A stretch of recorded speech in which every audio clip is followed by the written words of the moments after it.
Hi friends, இப்போ நம்ம மகாநதி பார்க்க போகிறோம். மகாநதியில் வந்துட்டு நம்ம காவேரி இருக்காங்களே, அவங்க வந்து ரொம்ப அப்செட்டாக உட்காந்துருக்கதை பார்த்தா நம்ம விஜய் ஃபோன் பண்ணுறாரு, எடுக்கவே இல்லைங்க. ஏன் இவ எப்போ பாரு மூட் ஆஃப்லேயே இருக்கா, என்னாச்சு, ஏன் ஃபோனை எடுக்க மாட்டேங்கிறா, என்ன அவாய்ட் பண்ணுறான்னு சொல்லிட்டு நேரில் வந்து பேச வந்தார். பேச வந்தவர்கிட்டையும் முகம் கொடுத்து பேசல. என்னாச்சு காவேரி சொல்லு, ஏன் நான் உன்னை ரொம்ப ஃபோர்ஸ் பண்ணுறேன்னு வேறு மாதிரி கேட்க ஆரம்பிச்சிட்டாரு. கடைசியில் இல்லை நீங்கள் என்னை விட்டுட்டு போயிடுவீங்கிற பயம்தான் அப்படின்னு சொன்னார்.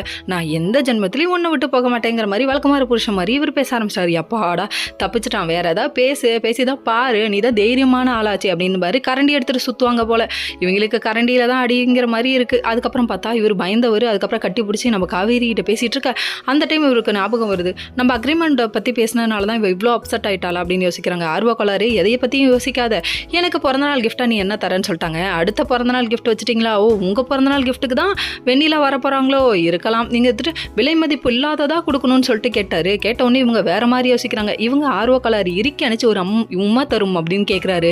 ஏன் இதை வாயை விட்டு கேட்டிங்கன்னா கொஞ்சம் நல்லாயிருக்கும் அப்படிங்கிற மாதிரி ஆயிடுச்சு. இவங்க என்ன பண்ணுறாங்கன்னா ஆர்வ கோளாறு வெண்ணிலா கிஃப்டாக கொடுக்கணும்னு யோசிக்க போகுதுன்னு நினைக்கிறேன். என்னடா இது நடக்குது அப்படிங்கிற மாதிரி இருக்குது. இவங்க பரமபதம் ஆட்டம் தாம் தரும்னு ஆடிக்கிட்டு இருக்காங்க.